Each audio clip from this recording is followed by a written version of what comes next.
Hello everyone, welcome to SSC mentor. इस video में मैं आपको पोस्ट मौर्यन पीरियड यानी कि मौर्योत्तर काल इसके बारे में आपको बताऊंगा। ये कौन सा टाइम था, देखो, जब मौर्य काल खत्म हो गया था और गुप्त काल आया नहीं था।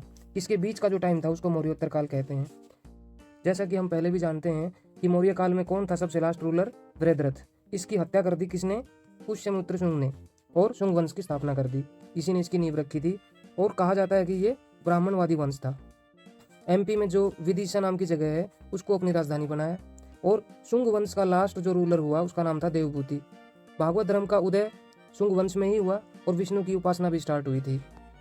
इसके बाद फिर आया कणव वंश। कणव वंश चला 75 बीसी से लेके 30 बीसी तक। इसकी नींव किसने रखी थी? वासुदेव ने रखी थी। वासुदेव ने क्या किया? देवभूति जो कि शुंग वंश का लास्ट रूलर था उसको हटा दिया था, उसको मार दिया था। और कणव वंश 75 बीसी से 30 बीसी तक चला, क्योंकि 75 बीसी पर शुंग वंश खत्म हो गया था। ये देखो, शुंग वंश कहाँ से कहाँ तक चला था? 184 बीसी से 75 बीसी तक। तो 75 बीसी के बाद फिर ये कणव वंश चला। कणव वंश भी 30 बीसी पर खत्म हो गया और इनका जो अंतिम शासक था उसका नाम था सुशर्मा। कणव वंश के बाद फिर आंध्र सातवाहन वंश की स्थापना हुई। इसकी नींव किसने रखी थी? सिमुक नाम के राजा ने रखी थी। और सिमुक ने क्या किया? जो कणव वंश का लास्ट राजा था, कौन था? सुशर्मा, उसको रिप्लेस कर दिया, उन्होंने हटा दिया। आंध्र सातवाहन वंश का लास्ट फेमस जो रूलर था उसका नाम था सतकर्णी। और वन बाय वन इस तरह से इन राजाओं ने अलग अलग वंशों में शासन किया। फिर आ जाते हैं दक्षिणी भारत के ऊपर। जो दक्षिणी भारतीय राज्य थे वहाँ पर भी अलग अलग वंश चल रहे थे। और ये किसके पैरेलल थे? ये मौर्य काल के पैरेलल थे। यानी कि उत्तर भारत में मौर्य काल चल रहा था और यहाँ पर पांड्य, चोल, चेर इत्यादि चल रहे थे। और इसी को संगम काल भी कहा जाता है। और देखो एग्जाम में किस तरीके से क्वेश्चन पूछेगा। जो पांड्याज थे उनकी कैपिटल क्या थी? उनकी कैपिटल थी मदुरई। और जो चोलाज थे उनके क्या बोलते थे? उनको चोलोमंडलम बोलते थे। चेर्स की कैपिटल क्या थी? चेर्स की कैपिटल थी वंजी, केरल में।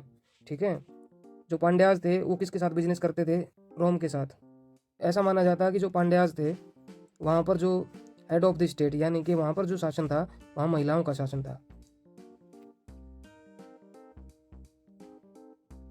चोलाज की कैपिटल क्या थी? पुहार। कपास का व्यापार करते थे ये। जो चेराज थे उनका फेमस किंग कौन हुआ? उसका नाम था चेंगुटुवन। इनको लाल चेर के नाम से भी जाना जाता था।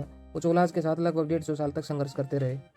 गाइस, मौर्योत्तर काल में बहुत सारे विदेशी राजाओं ने भी शासन किया, जब तक भारतीय इतिहास का स्वर्ण काल, गुप्त काल नहीं आ गया। इन राजाओं में कौन कौन थे? यवन के राजा थे, शक राजा थे, पल्लव जिनको पार्थियन भी कहा जाता था, और कुषाण राजा थे। इन राजाओं ने भी बारी बारी शासन किया। तो इसके बाद हम गुप्त काल के बारे में डिटेल से पढ़ेंगे। वो बहुत ही इंपॉर्टेंट टॉपिक है और इस टॉपिक से भी कम से कम 1 या 2 क्वेश्चन वो पूछ सकता है। तो thank you so much. I hope you like the video. Do subscribe the channel and I meet you in the next video with Gupta period in Indian history. Bye bye, take care, thank you so much.